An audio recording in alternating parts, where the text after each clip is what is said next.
Go ahead. Good City Clerk, Circles once again session. Thank you, sir.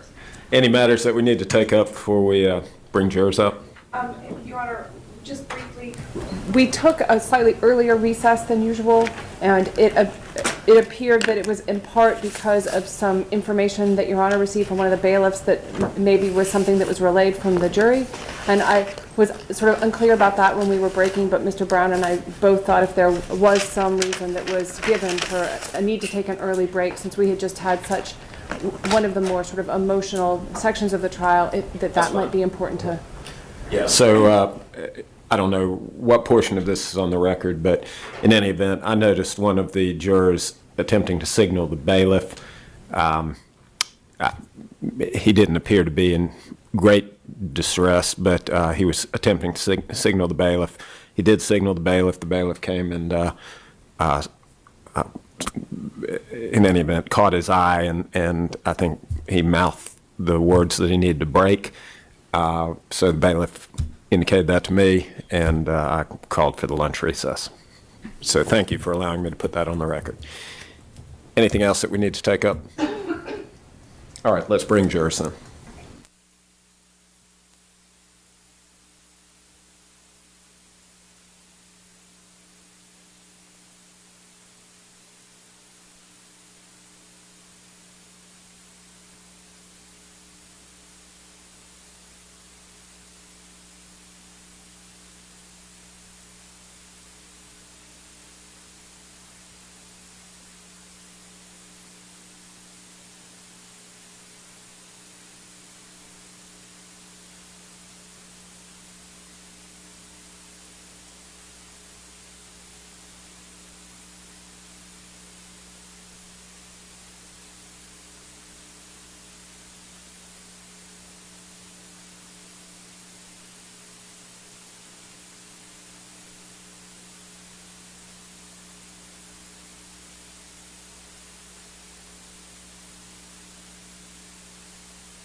All right, Agent Gold, if you'll resume your seat, please. You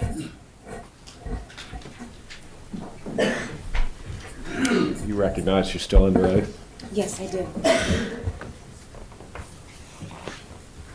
Mr. Waller, further questions? Yes, Your Honor, thank you. If I may reapproach. Yes. Agent Gold, when we broke for lunch, we were beginning to talk about a few of the other areas of the house that you processed. Is that correct, ma'am? Yes, it is. Okay. I'm going to show you two photographs, States Exhibit 107 and 108. If you'll take a look at those two photographs and let me know if you recognize what they are. This is a photograph looking into the master bathroom and then looking into the master bedroom closet. 107 and 108, are they fair and accurate representations of what you saw there? Yes, they are. Your Honor, at this time I would ask to introduce 107 and 108 for illustrative purposes. It's allowed and you may publish. Thank you.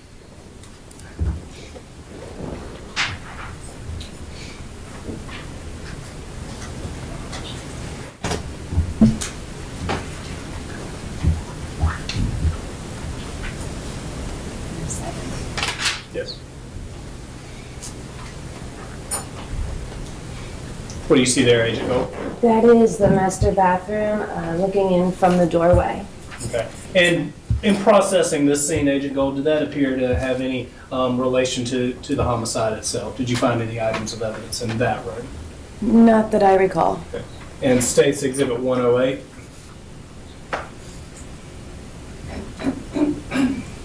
What do you see there? That is the master bedroom walk-in closet. It's looking into it from standing inside the master bathroom. And in processing 107 and 108, the bathroom and the closet, again, did you see any signs of a disturbance in those rooms? No, I didn't. Did you collect any latent evidence in either one of those rooms that you recall? I believe latent fingerprints were collected. There you go. I'm going to show you what has now been identified as State's Exhibits number 109, 110, 111, and 112. So take a look at those photographs. Tell me if you recognize what those photographs are.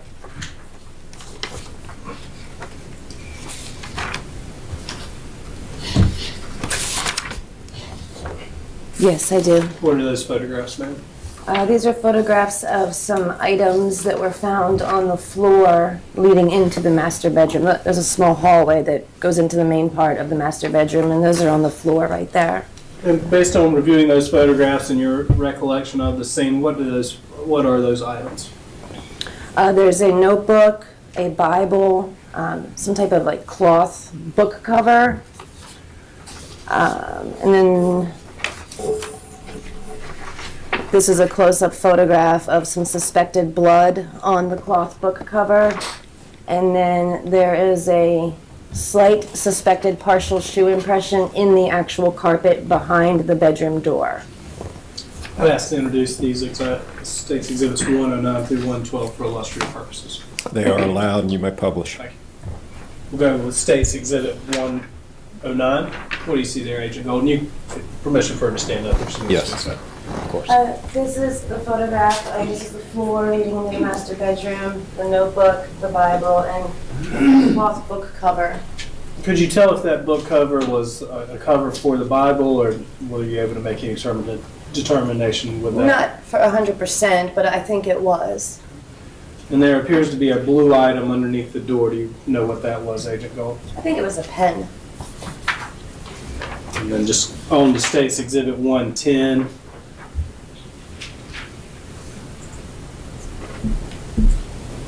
That's another photograph of the same, more of a mid-range photograph with the evidence marker. Once those evidence markers, such as you see in this photograph, if evidence marker is labeled as evidence 3, does that number stay with an item throughout the rest of the processing? Once it's labeled, yes, it does. And State's Exhibit number 112. I'm sorry, listen, we'll go to 111. That's fine. State's Exhibit 111, what is that? That's a close-up photograph, and you see it's still marker number 3, so it's still the same items. And this was a suspected blood droplet on the cloth book cover.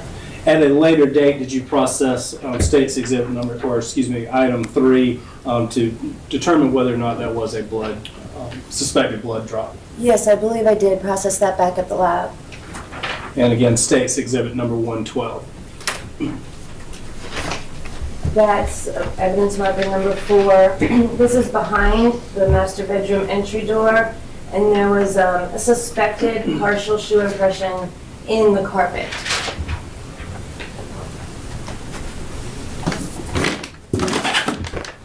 I'm going to hand you, Agent Gold, what has been marked for identification purposes, State's Exhibit 113. Take a moment. Put your gloves on. If you have this orange biohazard sticker on a bag such as 113, generally what does that mean? It means that there are biological fluids, usually blood, on the item. I'm going to hand you State's Exhibit 113, and if you could just identify 113, the bag itself. This would contain item number 3 from marker number 3 and the cloth cover book with the Bible and the notepad. If you will, and again, are you able to tell from the label that it is consistent or goes along with this case? Yes, it has the case number, the victim's name, address, my name, and then a description of the item on it. And is it sealed in a similar fashion as to the purse that we discussed earlier? Yes, it is. The tape, here's my initials and the date I sealed it. If you will, open State's Exhibit number 113.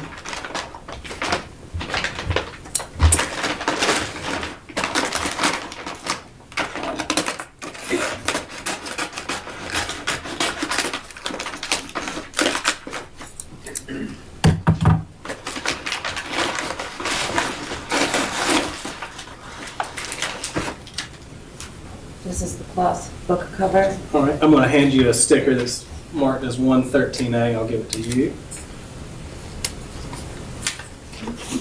Now that that's been marked as 113A, what is that? What is that item? This is the cloth book cover. And when you open the book cover, is there something inside? There are different papers, miscellaneous papers. Bible study. Were those papers inside that cover when you saw them there on May 14th of 2013? Yes, they were.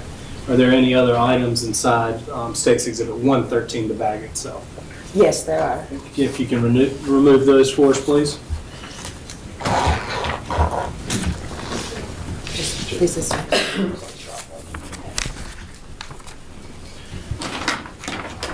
Yes, ma'am. You can put them here on the rail as we go along. 113, and I'm going to label that as 113B. Can you identify 113B for us, please? This is the notebook collected from marker number 3. And is there another item inside that bag? Yes, there is. If you can remove that, please. I'm going to hand you a red evidence sticker for that item. If you will place 113C on that item and describe that for us. This is a Bible. Does 113A, 113B, and 113C, do they all appear to be in the same or substantially same condition as when you collected them back on May 14th of 2013? Yes, they do. Any changes or alterations? No. You mentioned, can we back up to 111, Mr. Keeton? You mentioned that you at some point did some processing on what has now been labeled as 113A, the blood spot on that item. Was that performed by yourself at a later date? Yes, it was. I believe I did that in the lab. Your Honor, this time I would ask to introduce State's Exhibits 113, 113A, 113B, and 113C. Any objection? They are allowed. And if you will place those items just on top of the bag there, we'll reseal it at a later time.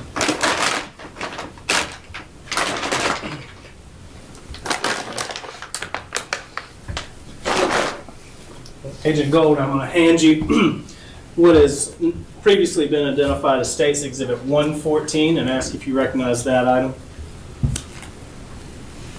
Yes, I do. What is that?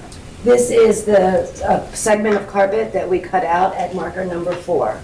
And can we go to 112 again? So State's Exhibit 112 represents item number 4, and that's the carpet. Yes, it is. How did you go about removing that carpet from that area? Well, the print itself was just in the carpet, you know, as if you had freshly vacuumed it and then stepped on it, that type of print. They're very difficult to collect. It has been photographed. We sprayed it with hairspray to try to stiffen the fibers and then cut out a segment around it and then placed it in its packaging. And this evidence box appears to be a gun box, but it's not a gun. It just was a good size for the carpet. If you will open State's Exhibit 114A, excuse me, 114.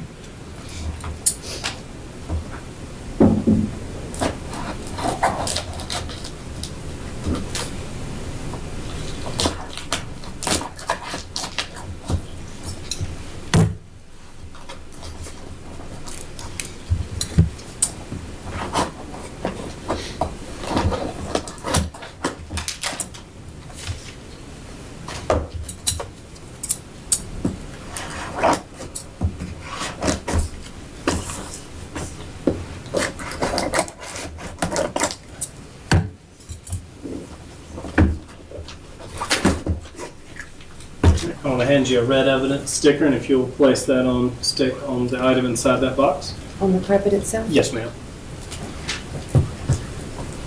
And if you will remove the contents. And what do you see there, Agent Gold? A segment of carpet. Okay.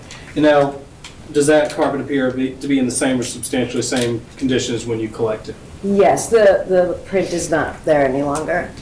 Your Honor, this time I would ask to introduce 114 and 114A. Any objection? It's allowed. They are allowed. And Agent Gold, let me ask you just a couple questions about that. You said that that item, that foot impression wasn't present anymore, is that right? That's correct. Do you know what happened to the foot impression that day during transport? Essentially, the fibers just went back to their original spot, their original resting location, I suppose you would call that. What photographs were taken of that item? Yes, they were.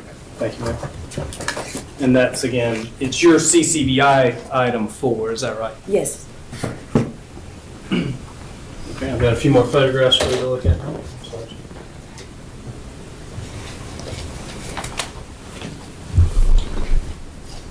I'm going to hand you a group of photographs.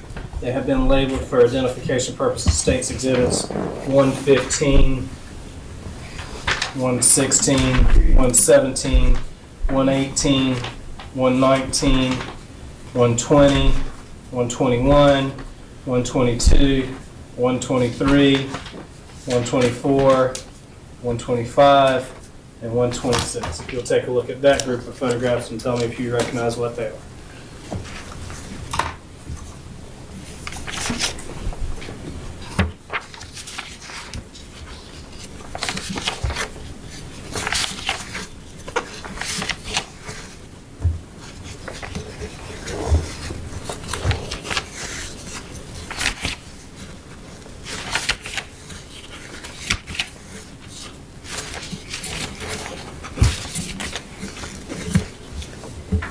These are photographs taken in the bedroom of different items located within the bedroom, as well as some photographs containing suspected bloodstains.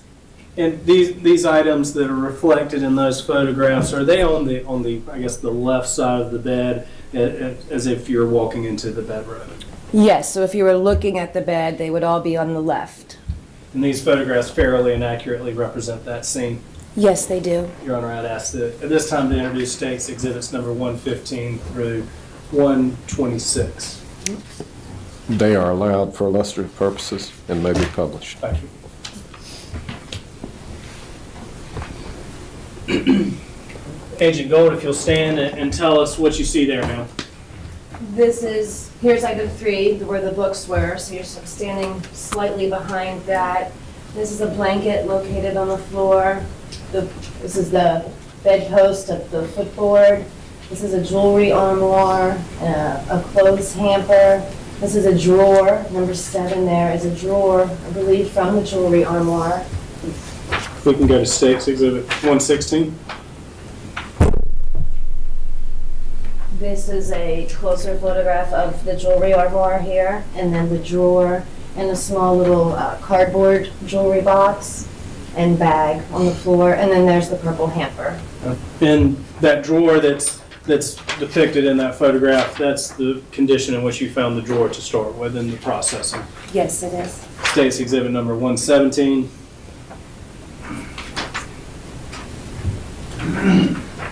Another photograph of the jewelry armoire showing that the door was open. That's where the drawer came from. It's on the floor. 118. This is the other side with the other door open. 119. This is marker number 7 indicating the white cardboard jewelry box, the drawer, and then this other blue cardboard box. So, go ahead, I'm sorry. That's it. So 7 there represents those 3 different items of evidence, the white box, the drawer, and the other objects outside of the drawer. Yes, it does. 120. That's a closer photograph of the white box, and there's a small suspected blood stain right here. 121. Another photograph of the jewelry armoire with this marker number 8. 122. That's the front of the jewelry armoire, a closer photo of some of the drawers with some a suspected blood stain right in here by the handle. 123. That's a photograph of the very bottom drawer of the jewelry armoire and showing the contents of the drawer. 124. That's with some of the items have been taken out, and this is a bag that was located in the bottom drawer with a suspected blood stain right there. 125. That's a closer photograph of the same bag with the suspected blood stain. And then 126. That's the purple hamper, marker number 9, and with some suspected blood stains here up towards the bottom. Thank you, Agent Gold. And if Agent Gold may step down and assist me with Yes. these items.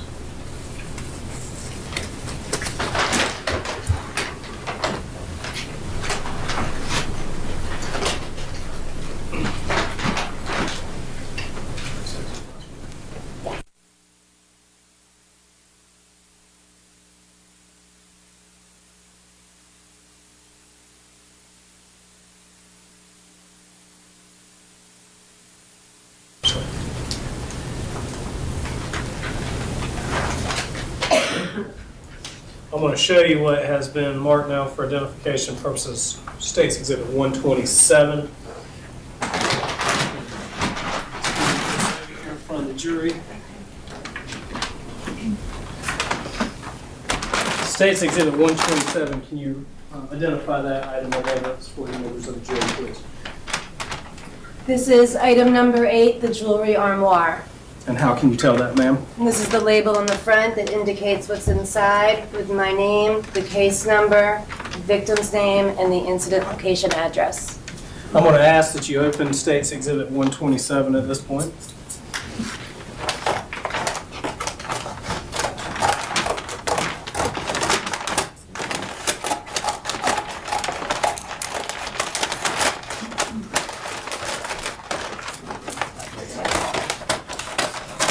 Do you mind if I Just cut it open.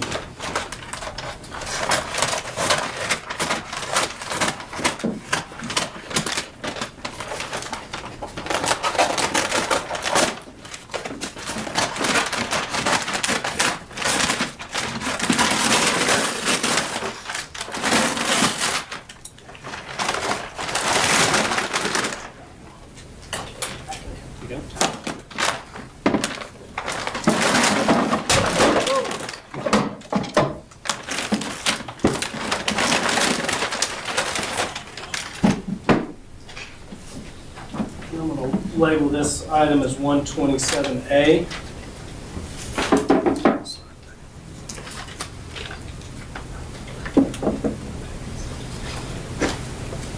And while we were opening up 127A, a few drawers fell out for the record, right? Yes, they did. Okay. All right. And you can replace those drawers where they were. That's fine. This one.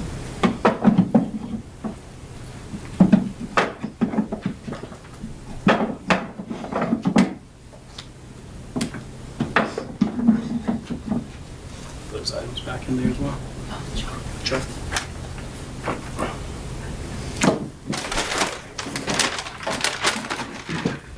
No. Agent Gold, is this the armoire that you collected back in May of 2014?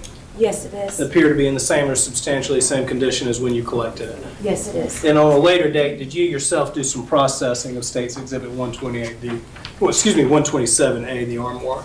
Yes, I took additional photographs in the lab, and where all these scales are was suspected blood stains, and I took some swabs of the blood stains. They were tested, again, with a presumptive blood test, and I believe some of them, they were submitted into evidence. I don't know if they were sent to the SBI. Okay. Mr. Waller, I don't know how heavy that is. Can you lift it? The folks in the back row couldn't quite see. If I can get Detective Brady maybe to assist me with that. And if the witness could just point to the area she was just referring to. Sure. See these areas where these scales are? These are areas that had suspected blood stains on them. And Agent Gold, anytime you see those, I guess, measurement stickers, is that an area in which you suspect there may be blood? Yes, it is, and I would have photographed it as well. Thank you, Detective Brady.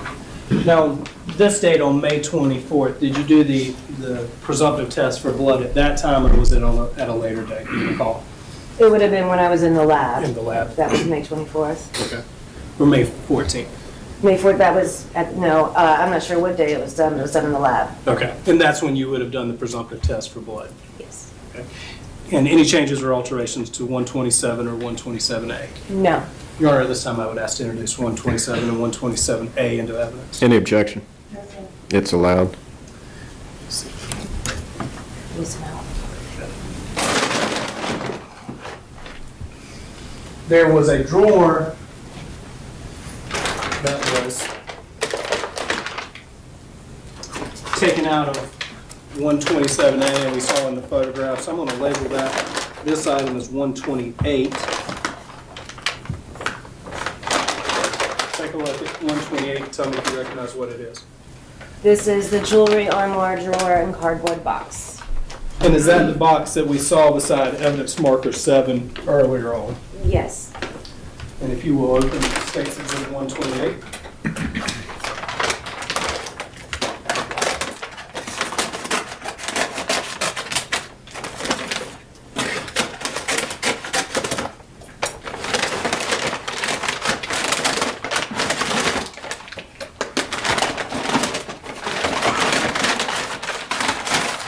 Second bag in there, did you?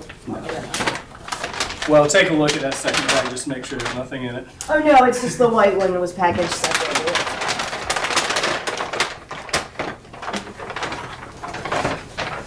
So this was the white one that you saw in the photograph? And let me label those for us real quick. 128A, can you identify those for us, please? This was the white cardboard jewelry box seen in the photograph, right kind of next to the drawer. And I believe you said in that photograph, when you were talking about it earlier, there appeared to be a blood stain on that box.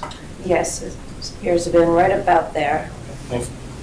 Does 128A appear to be in the same condition as when you collected it? Yes, it does. I'm going to give you 128B. Put that on the next item there.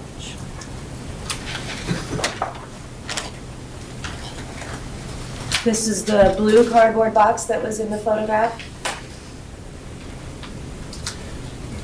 And there appears to be one of the measurement stickers on there that we were discussing earlier. Again, what does that measurement sticker indicate to you?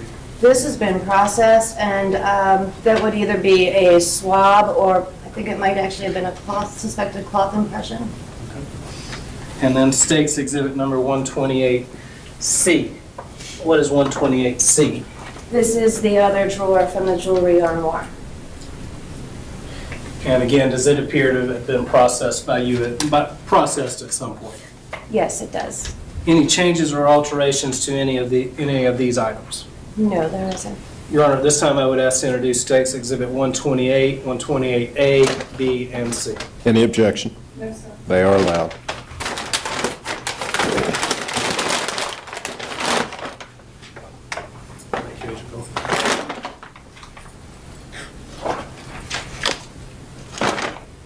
All right. Continue walking around the room at this point in terms of your investigation. I'm going to hand you 129 and 130.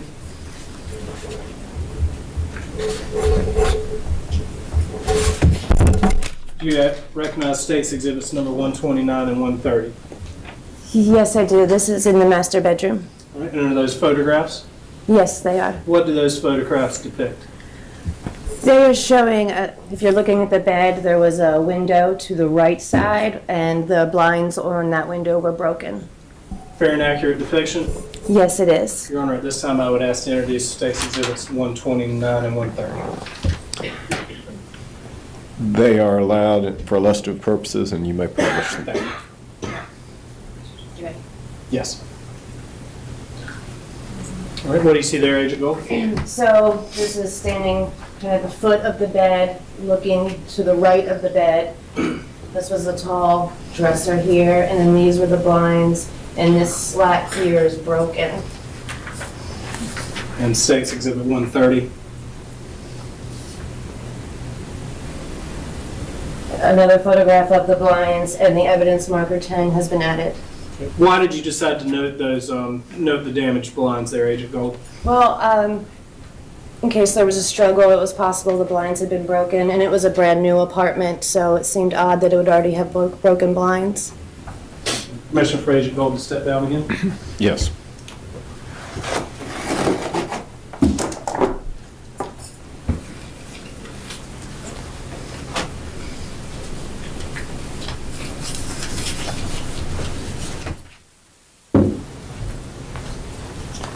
I'm going to hand you what's been identified or marked for identification purposes as State's Exhibit 131.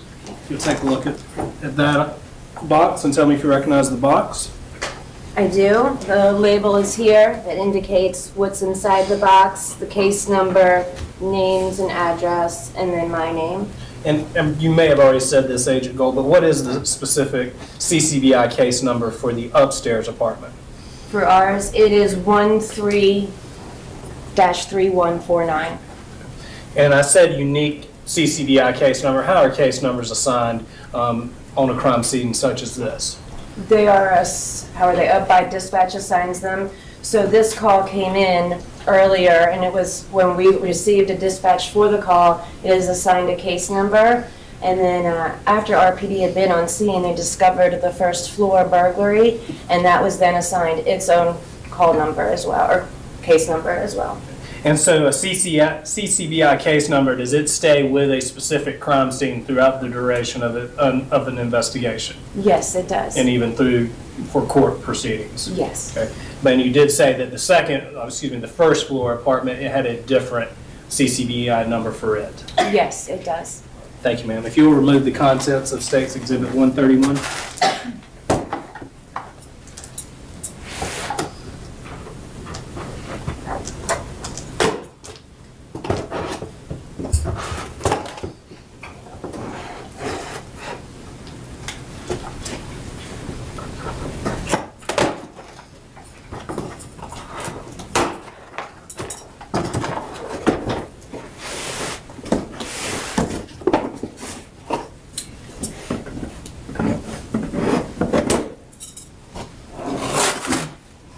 I'm going to place a red evidence sticker on this item marking as 131A. And I'll help you remove the contents of that box.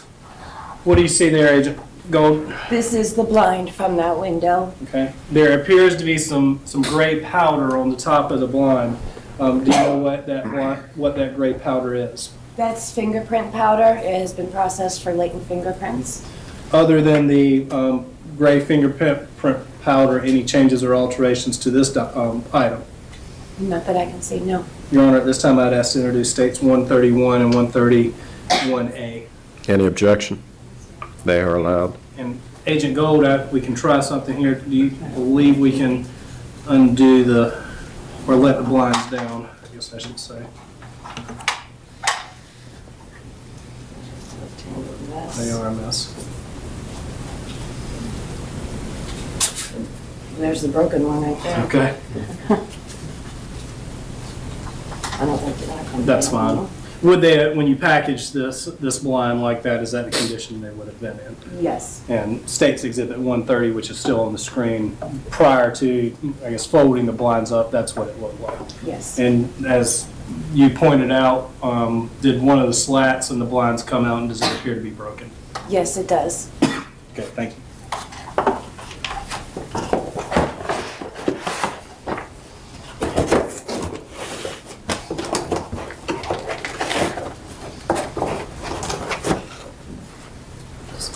That's fine, thank you.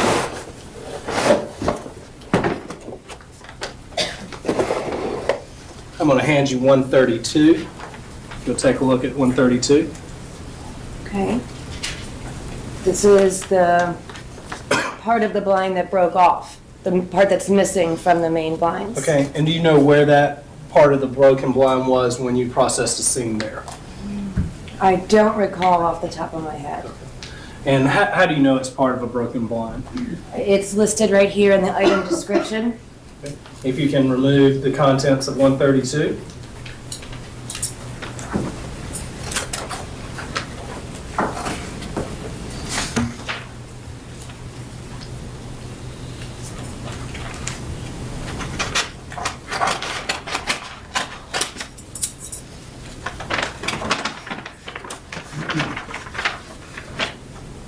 I'm going to put a red evidence sticker 132A. And what do you see there? This is the segment of the blind that was broken off of the main blinds, and it also has fingerprint powder on it. Does it appear to be in the same or substantially same condition as when you collected it? Yes, it does. Your Honor, at this time I would ask to introduce 132A, 132A, and 132.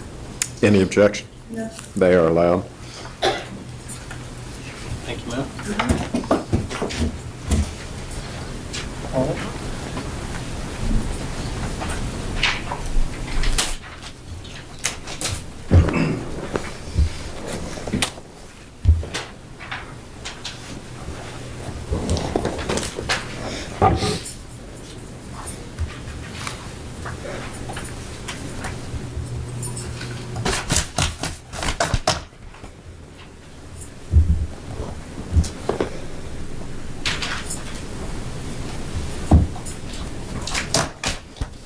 Agent Gold, I'm now going to show you a series of photographs starting at 133, 134,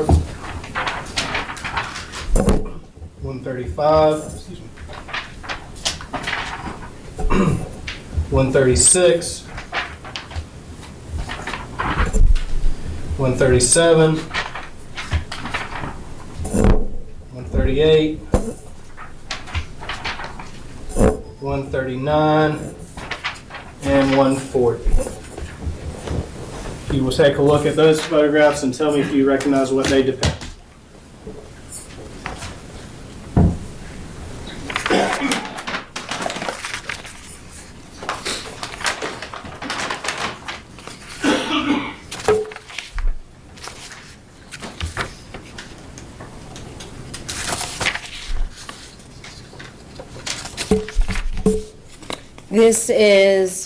These are photographs of bedding, of blankets and comforters and pillows that was found on the floor between the foot of the bed and the wall. Those photographs fairly and accurately represent the scene as you found it. Yes, they do. Your Honor, I'd ask to introduce those photographs for illustrative purposes. They are allowed for illustrative purposes and they may be published.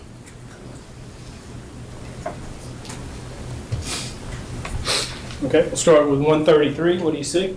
These are two pillows on the floor. There's the foot of the bed and the wall. Has a blanket that was wrapped up in a comforter, and there was a little bit of what we suspected to be mud found on some of the pillows and the bedding on the floor. And I'll go on to 134. You mentioned mud. Was that the suspected mud that you saw? Yes, it is. This little orangish brown area here we thought was suspected mud or dirt. 135. That's the blanket. It's all twisted up. You see the two different blankets there. And again, why did you take note of how the blanket was there on the floor? It seemed out of place. And looking at State's Exhibit number 135, do you now see that small piece of broken blind that we were talking about earlier? I do. Okay. And is that where the piece of broken blind was located? Yes, it is. Did the condition in which you found the blanket there on the floor, the broken blind, it appeared to you to be indicative of a struggle that happened in that room? Yes, it did. State's Exhibit 136. This is a closer photograph of the blanket. You can see the two different colored blankets here that are wrapped up with a few suspected blood droplets here. 137. Again, the same blanket with some suspected blood droplets here. 138. That is a pillow. You can see this is Miss Huggins-Jones, her left leg, and then this is a pillow in the bed. 139. That's the photograph, more of a, with the markers placed in that same area between the footboard and the wall with the bedding on the floor. And 140. Another photograph of the two blankets twisted up with an evidence marker. Question for Agent Gold to step down again. Yes.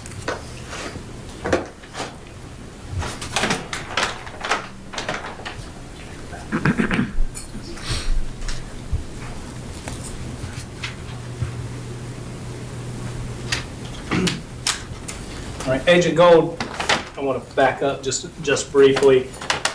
State's Exhibit 141, can you identify what that is for me, please, ma'am?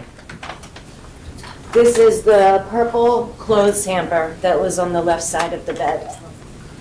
All right. I'm sorry, this is what?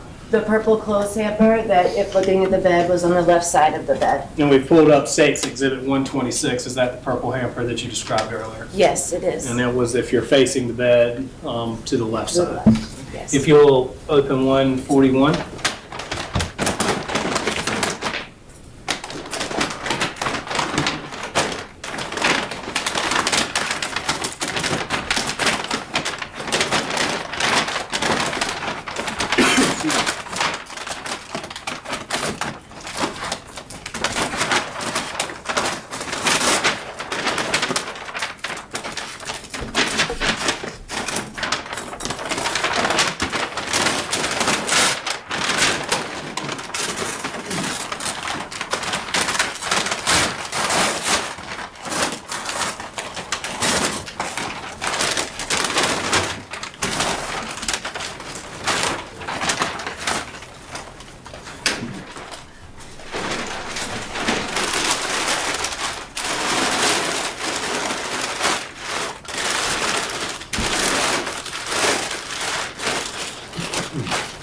I'm going to put an evidence sticker on the bottom of this purple fabric.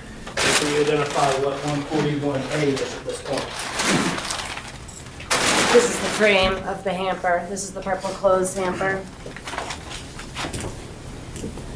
That'd be like that. It's a crush.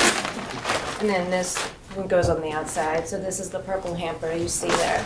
Okay. And Agent Gold, when you were talking about the purple hamper earlier, you indicated that there was suspected blood on that purple hamper. Can you show that for us? Yes. You can see the dark stains here, here, here. Those were suspected blood stains.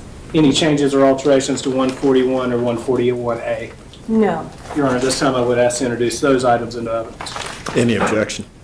They are allowed. The suspected blood stains there on the hamper, Agent Gold, did you test those at some point for determine whether or not they were in fact blood? I don't recall exactly if the hamper was done, but I want to say yes, but I would have to check my report just to verify that. Based on your training and experience, did those appear to be blood transfer markings there on that hamper? Yes, they do. And I've used the word transfer. Is there different types of blood markings that can appear on an item or on an object? There are. Can you yes. describe that for us a little bit? Essentially, a transfer is if an object that is already bloody touches an item that is not bloody and leaves a mark, or there could be a wet blood droplet on an item and then something hits it that's not bloody, causing another kind of mark. Those are wipes and swipes, and those are types of transfers. Another type of a transfer pattern would be a pattern, almost like a bloody shoe print would be an example of that. Okay. Thank you, ma'am. And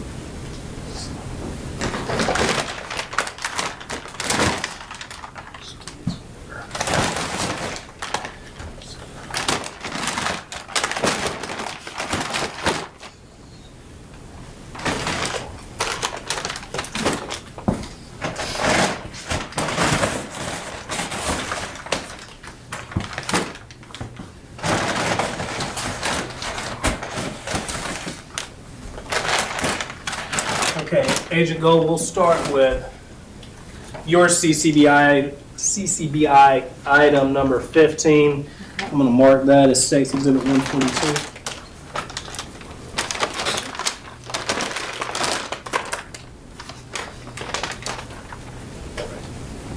As State's Exhibit number 142. Obviously, need all the help I can get keeping up with these numbers. 142, can you identify that for me? This is a pillow with a pillowcase. And is that the description listed there on the label? Yes, it is. And it also has the biohazard sticker on the outside of it. Yes, it does. If you open State's Exhibit 142.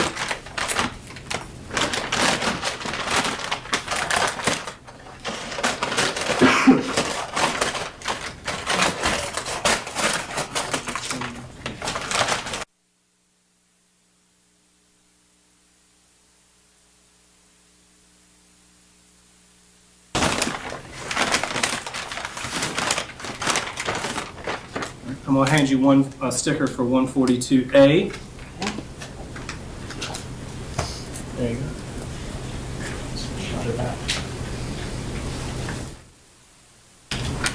So I'll just say we're going to publish one of the photographs to kind of depict where these different items were.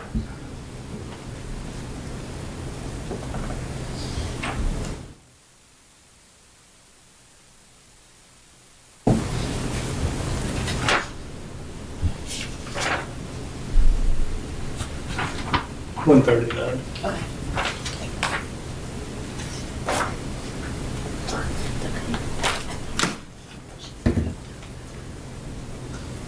State's Exhibit 139.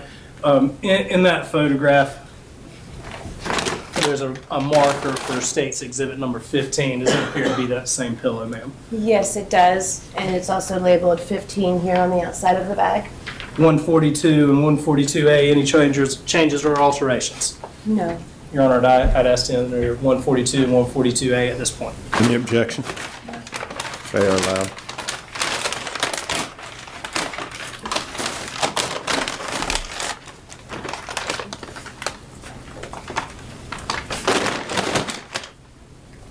Go to 143, which is CCBI item number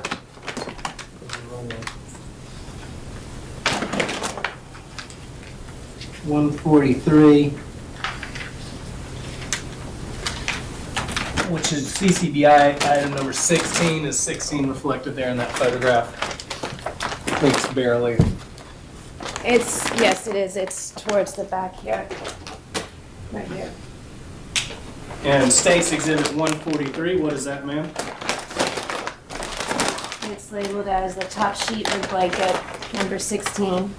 And if you will remove the contents of 143.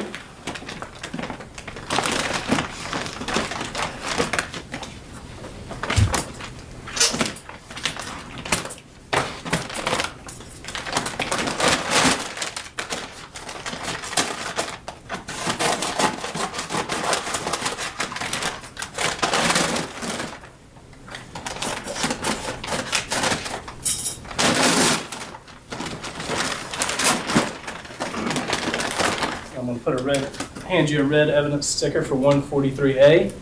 What does that appear to be? This is the blanket you see in the photograph? Same or substantially same condition?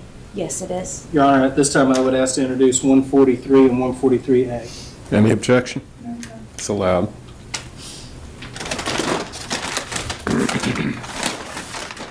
And this is the sheet. And is that depicted on State's Exhibit 139? You can see it partially. You see a little bit of it right here, and then a little bit right there. It's mixed in with the blanket. I'm going to label that as 143B. Any changes or alterations? No, there aren't. And in looking at, and you don't have to unfold them at this point, but in looking at 143A and B, did there appear to be blood on both of those items? Yes, there were suspected blood stains. See some right there. No, I'd ask to enter 143B at this time as well. Any objection? It's allowed. Thank you.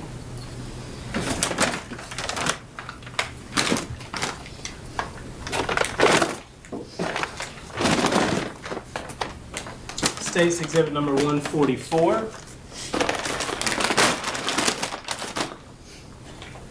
What is that, ma'am? This is a pillow without a pillowcase. And what item is that? Item 17. And is item 17 depicted on State's Exhibit 139 there? I don't see it. Is it at number 6? Yes, it could be. If you'll remove the contents of 144 there.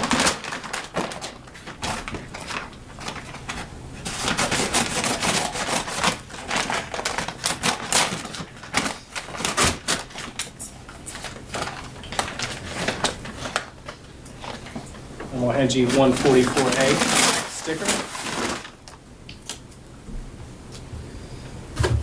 Do you recognize that item, ma'am? Yes, this is the pillow without the pillowcase.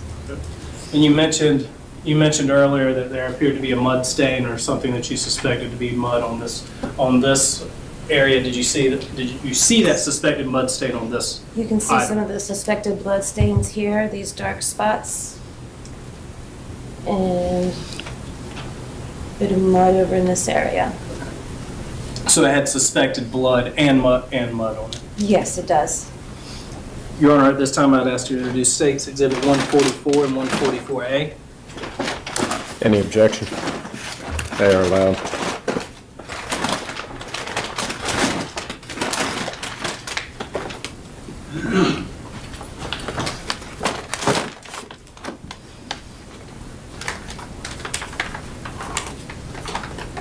States Exhibit 145.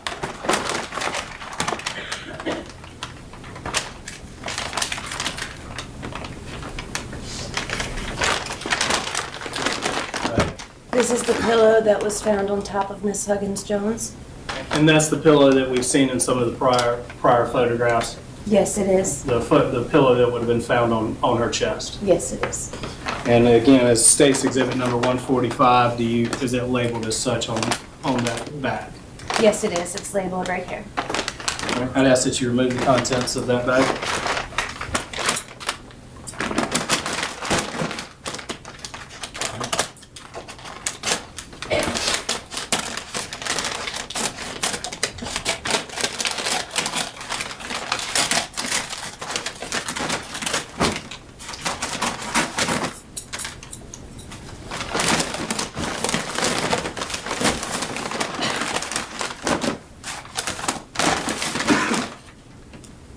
I'm going to hand you a red evidence sticker and place 145A. What do you see there, Agent? This is the pillow that was found on top of Miss Huggins-Jones. You can see the remnants of the suspected blood stains.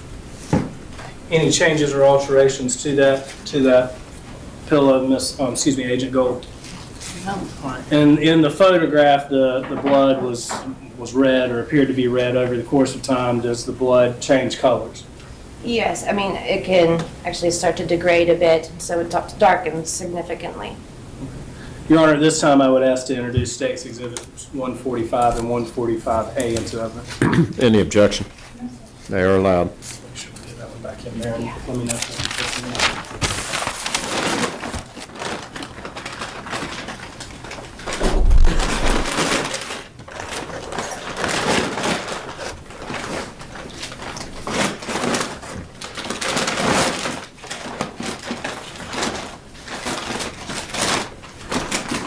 and permission for Detective Brady to assist me with this next time. Yes. It would be a fitted sheet.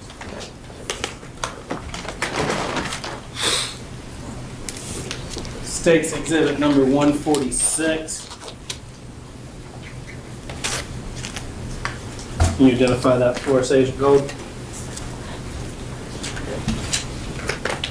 This is item number 31, and it is the fitted sheet from the master bedroom bed.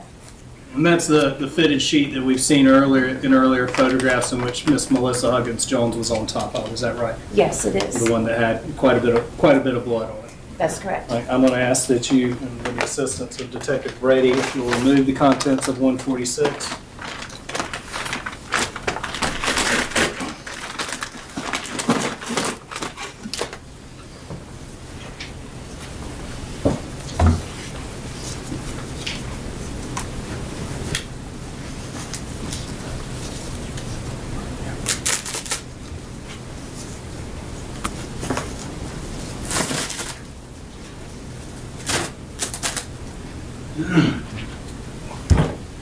Agent Gold, I'm going to hand you 146A sticker. Put it on the back. Is that all right? Yes, ma'am, wherever you can get it on the sheet there. Thank you. Do you recognize what, what States Exhibit 146A is? This is the fitted sheet from the bed in the master bedroom. Does it appear to be in the same or substantially same condition as when you collected it back in May of 2013? It is, except that if you see these purple marks, it has been processed with leucocrystal violet for bloody impressions. And when did you do that, ma'am? After the case in the laboratory. The stains that you see here, is that did you do a testing for the presence of blood on this sheet? I would have done a phenolphthalein presumptive test, again, to test a spot.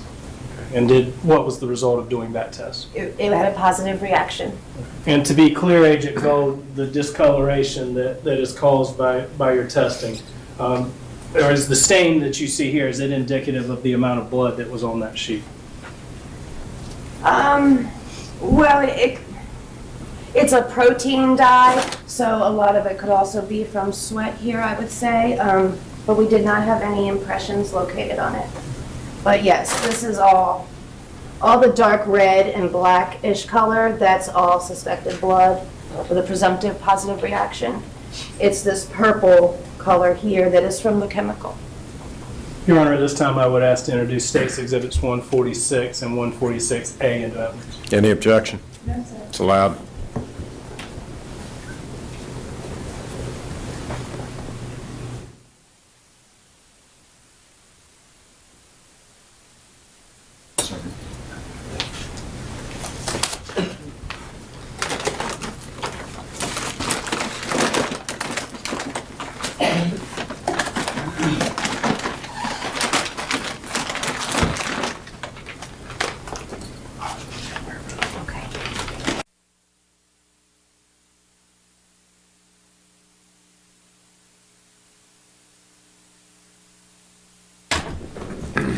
All right, Agent Gold, I'm now going to turn your attention back to some of the photographs that you took.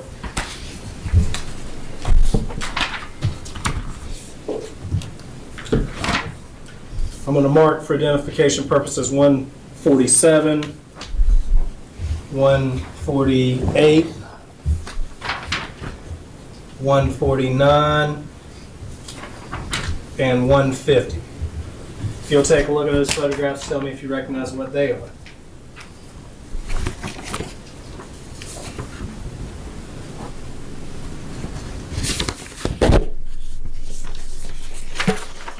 These are photographs of suspected blood droplets found on the wall just opposite of the footboard of the bed. And when you say they're suspected blood droplets, how can you tell that, Agent Gold? Well, you can tell by the appearance, but they were tested with phenolphthalein, and that did have a positive reaction. I'm sorry? I was going to say, and as you go through the photos, you can also see here, there's a purplish color. They were also processed with leucocrystal violet, which turns that purplish color when it reacts with the hemoglobin. And similar to the sheet that we just saw in the purplish color. That's correct. Your Honor, at this time I would ask to introduce State's Exhibits 147 through 150 for illustrative purposes. They're allowed for illustrative purposes, and you may publish them. State's Exhibit 147, can you tell us what you see there, Agent Gold? This is that same wall. Here are the pillows and blankets that are on the floor, and these are the blood droplets on the wall. State's Exhibit number 148. And again, that's the closer photograph of the same thing with a large scale showing our height. And tell us why you use that measuring stick there. To show the height from the floor. And how high up did those blood stains get on that wall? I would say the highest one looks to be between 39 and 40 inches. And there appears again to be one of those measuring stickers or a measurement sticker there labeled as, it looks like 29 from here. Why do you put that sticker there? That is where we collected a sample from. State's Exhibit number 149. That's a closer photograph of that same scale that was in the last photograph. And then State's Exhibit number 150. That's the same photograph with the scale from the floor, and after this has been processed with leucocrystal violet, and you can see the purple coloring. So that leucocrystal violet, tell us again what that does. It is a protein dye stain that reacts with the hemoglobin in blood, and we use it to try to develop latent bloody impressions. And so why does the blood turn purple like we see here in this photograph? That's just the reaction that the chemical creates. Thank you, ma'am. I want to show you a few more photographs. Let me ask you about that. Can we go back to State's Exhibit number 147? You said those are the blood stains on the wall. How far away are those blood stains from the head of Melissa's bed? I don't know. In terms of feet, could you approximate how far away it was? I would be completely guessing. Was the the head of the bed on the other side of the bedroom, against the back wall. It would have been closer to the opposite side of the bed towards the headboard. So essentially, these blood stains are across the room. Yes, they are. Objection to the leaving. Overruled. Let's go with State's Exhibit number 151. 152. 153. 154. 155. And 156 or 157. You'll take a look at these items, Agent Gold, and tell me if you recognize what they are.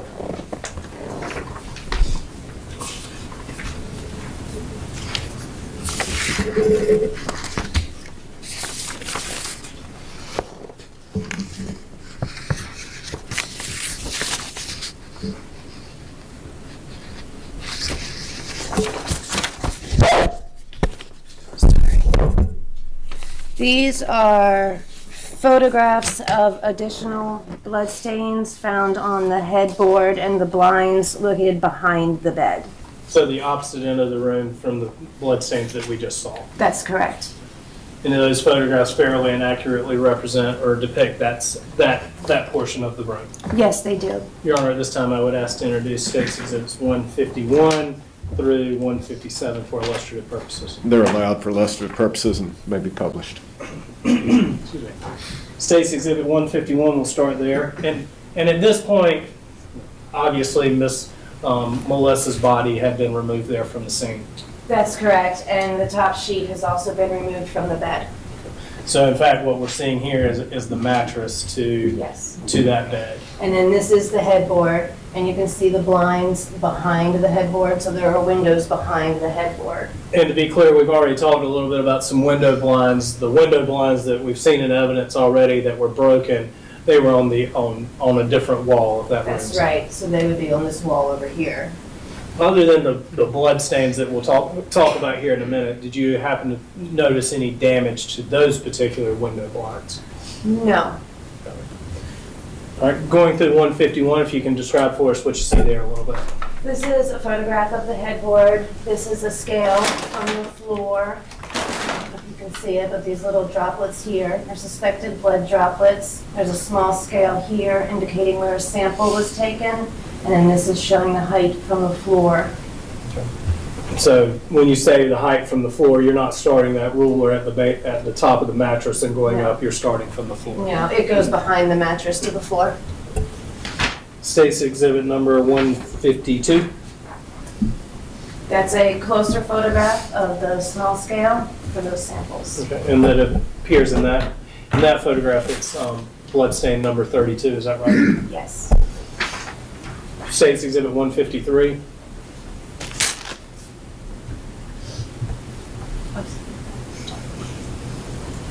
This is the headboard with the windows behind it. This is the scale from the floor showing height. And you can see there are some suspected bloodstains here on the blinds behind the headboard. It's kind of hard to see with the lights on in the courtroom and the distance, but where that ruler is, are there in fact blood stains on the blinds there beside them? Where this is? Yes, ma'am. I believe they're in this area here. And we'll go to another photograph, 154. You can see them better here. This is a closer photograph of the same thing. They're in this area. They go up like this. 155.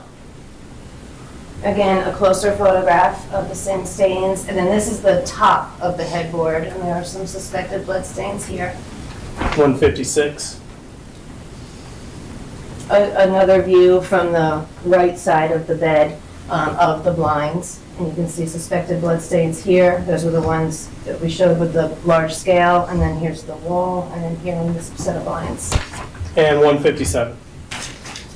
That is looking, so this is the outside, The parking lot's right here, and this is showing the blood on the windowsill, a suspected blood stain here on the windowsill, which is behind the headboard. I'm going to show you additional photographs. 158, 159, and 160. Take a look at those photographs and tell me if you recognize what they are.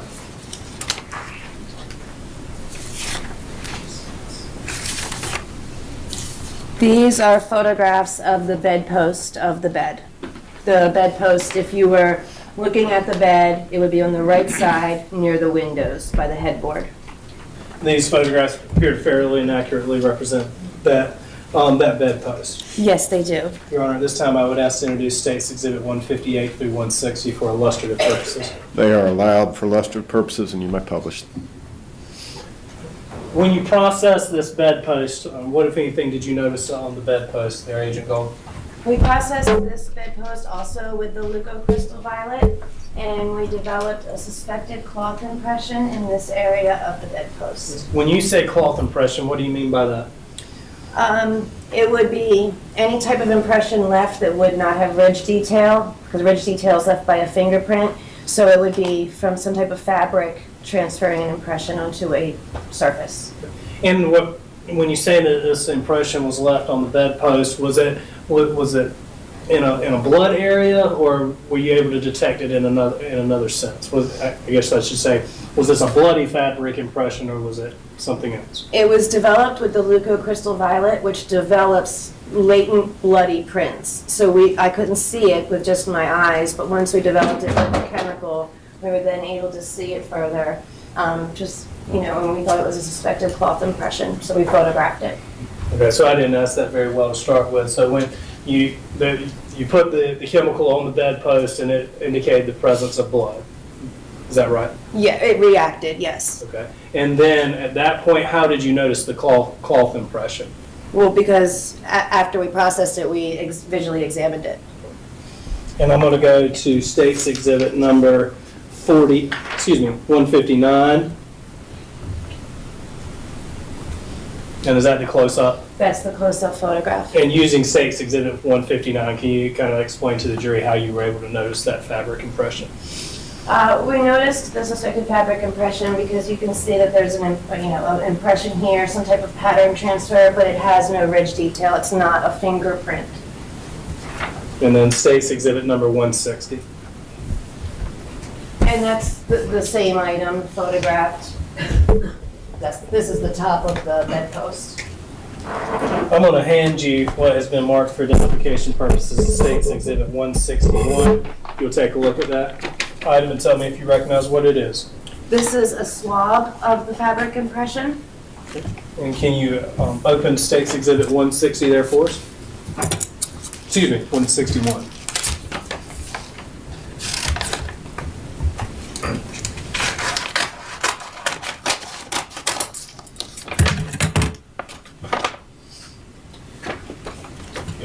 Put a glove on.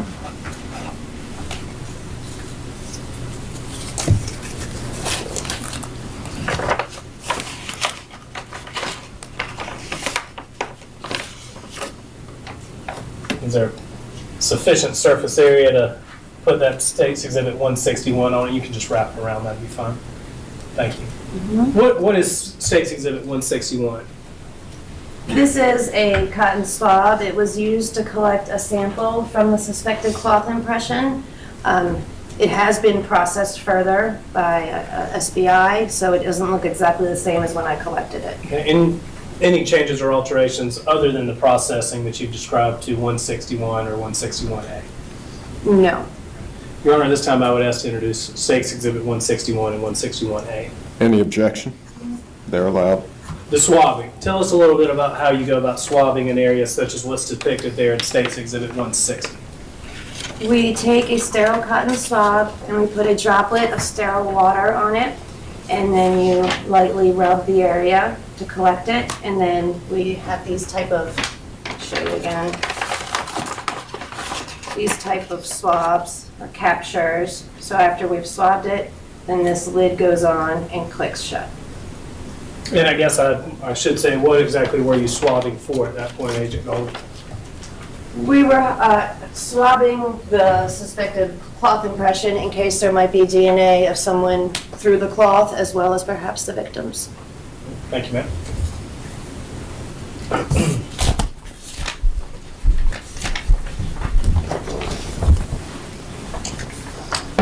Go to 162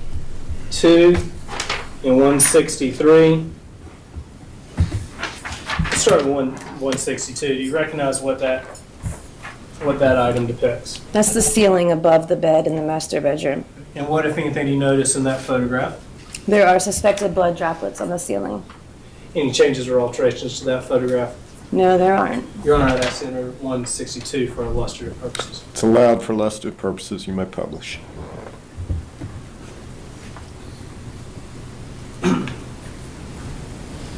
What do you see there, Agent Gold? This is the ceiling. This is the air vent on the ceiling. It's above the bed. And these are the suspected blood droplets. And this small scale here indicates where we collected a sample.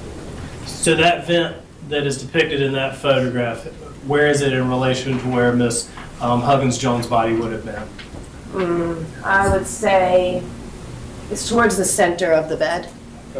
So essentially directly above her bed. Yes, above her bed, yes. Maybe not right above her body, but right above her Right, bed. approximately right above the bed. How high are the ceilings in that room? I don't know off the top of my head. Did they appear to be kind of normal? They did. Normal ceilings that you would Yeah. find in kind of your standard Exactly, standard they were apartment? normal. And this blood that you saw was in fact on the ceiling of that apartment. Yes, it was. There's been the term, blood spatter that has been kind of used in this case before. Did you or any of your supervisors go about, trying to find a blood spatter expert or anything like that in this particular case? No, a blood spatter expert was not called in.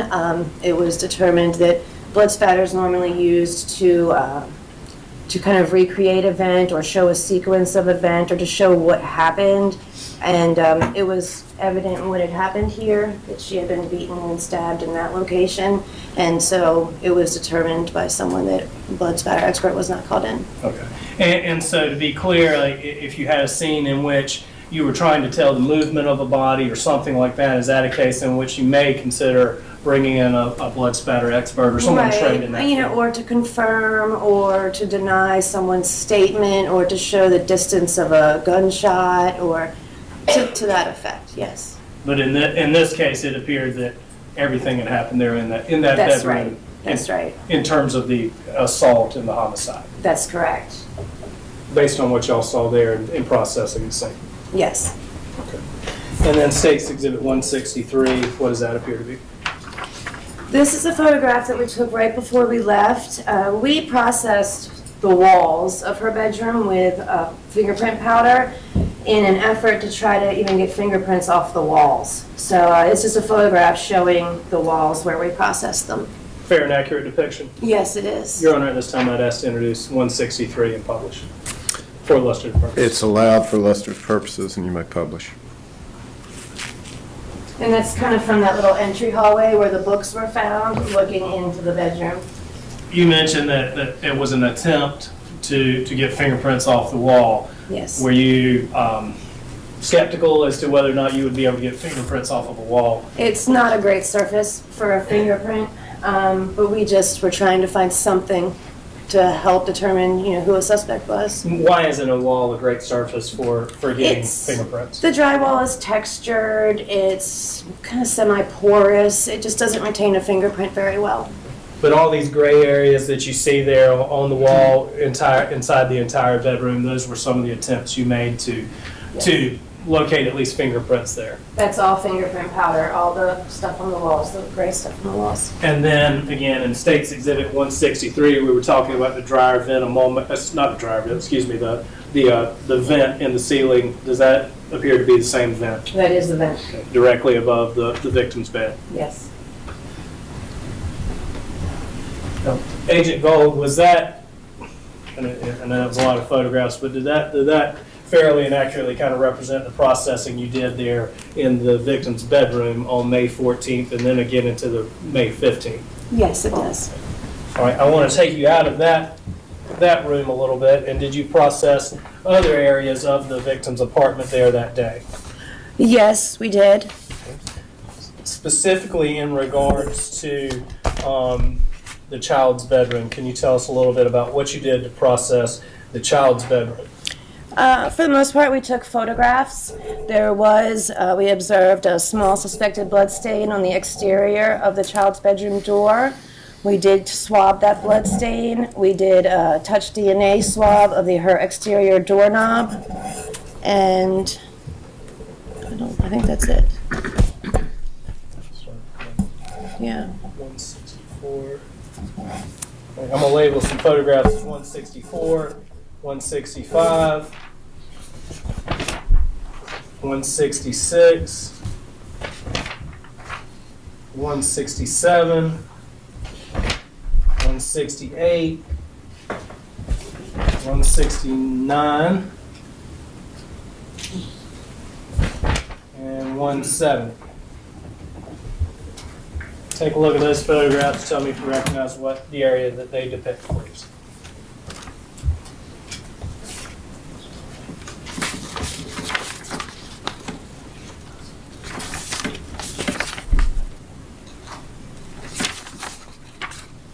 These are the child's bedroom, or the entry door to her bedroom, and the corresponding bathroom to her bedroom.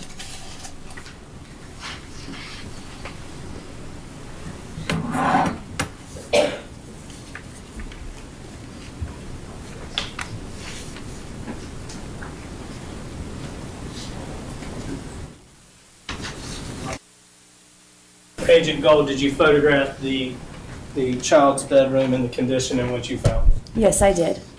Any changes or alterations to these photographs? No, there isn't. Your Honor, at this time I'd ask to introduce States Exhibit 164 through 170 into evidence for illustrative purposes. They're allowed for illustrative purposes, and you may publish. All right, States Exhibit 164, can you describe what you saw there or see there? This is looking into the bedroom, standing in the entry doorway to the bedroom. The condition that you found the room in, did it appear to be kind of consistent with an 8-year-old bedroom? Yes, it does. Okay. Any signs of struggle in there, any disarray that you associated with a confrontation, assault, or anything like that? No, there wasn't. States Exhibit 165. That's, again, another photograph showing the bunk beds. We had been told that she was sleeping on the top bunk, so we just took a photograph of that. 166.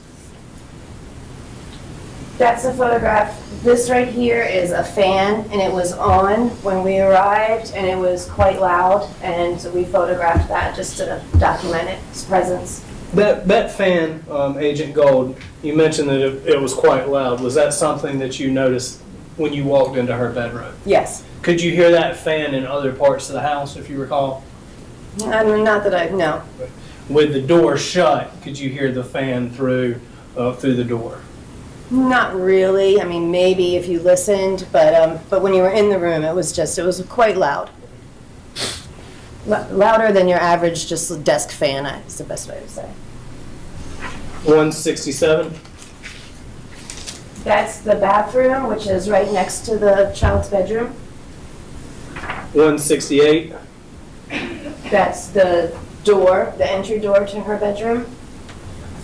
In 168, you may need the actual photograph, but in 168, you mentioned a blood stain earlier. Can you show the members of the jury where that blood stain would be?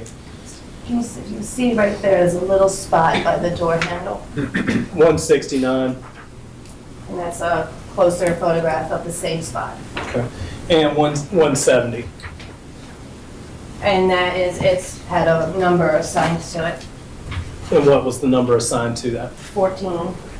Agent Gold, why did y'all one photograph and process this door and that blood stain? Well, we thought it was important to document that someone had blood on them when they approached that door. Okay. And you testified a little bit about blood transfer earlier. Does that blood spot there appear to be a transfer? I couldn't say for certain. I'm not a blood expert. But there did appear to be blood on the door. Yes, there was. Was there any other blood source in that house other than Melissa Huggins-Jones when you were processing the scene there? No, there wasn't. Item number 14, I'm going to hand you one set item marked as 171. If you'll take a look at 171, tell me if you can recognize what it is. Blood swab from daughter's bedroom door. And again, does it have the same CCBI number and identifying marks? Yes, it does. And if you'll open 171 and tell us what's inside there.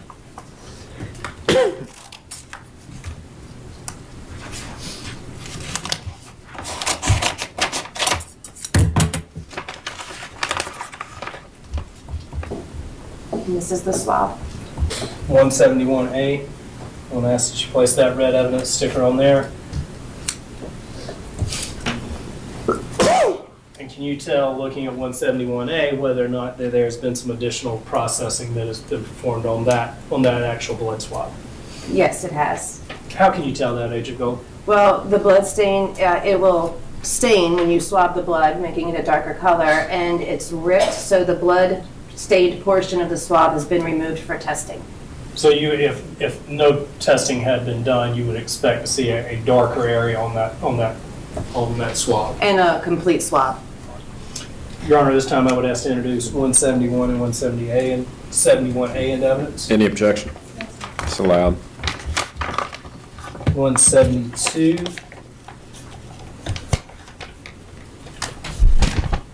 Can you identify that for us? This is a swab from daughter's bedroom doorknob. Okay, and what's the difference between 171, the blood swab, and 172? This was a swab of the suspected blood stain, number 14. This one was just a swab of the doorknob itself. We were hoping to get possibly some skin cells left behind by a suspect. So to be clear, State's Exhibit 171 that I've just thrown on the floor. Want me to come?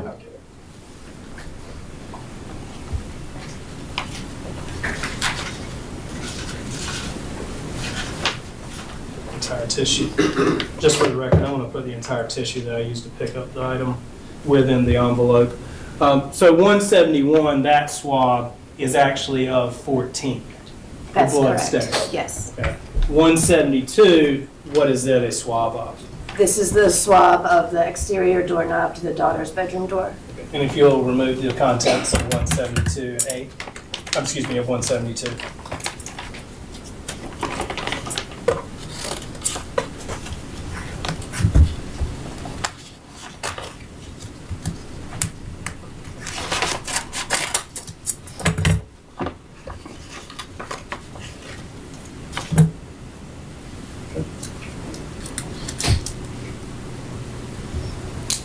You can see that this has also been processed.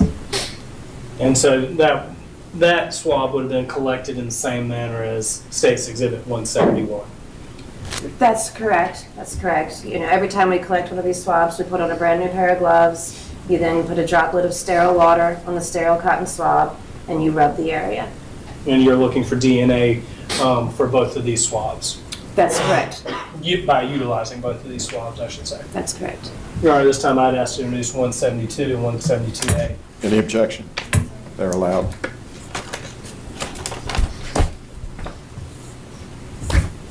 After processing the child's bedroom, I want to move out to the balcony area, okay? Okay. And I'm going to again show you a group of photographs.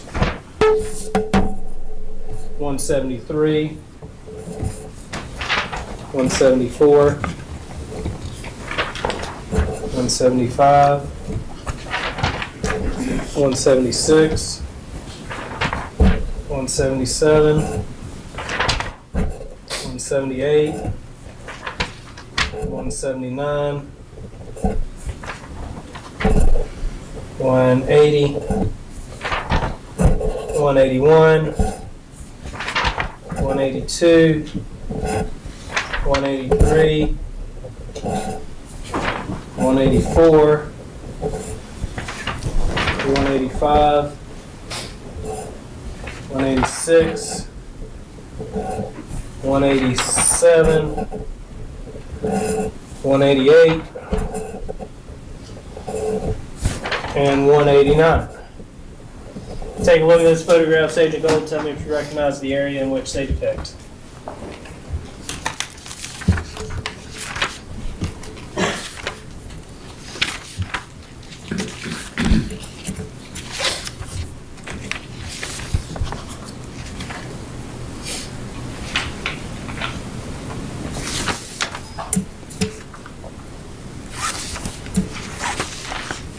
These are all photographs of the exterior deck that's on the other side of the living room, as well as some photographs of developed suspected cloth impressions and some suspected blood droplets, all on the exterior deck. Fair and accurate representation of the deck and the processing that you did there. Yes, they are. Your Honor, at this time I'd ask to introduce 173 through 189 for illustrative purposes. They're allowed for illustrative purposes, and you may publish them, but before you do that, we're going to go ahead and take a 15-minute recess. So we'll be in recess until quarter till. Members of the jury, please recall all the rules and instructions. Leave your notepads in your chairs. Gather in the deliberation room at 3:45. Everyone else, please remain seated while the jurors excuse themselves.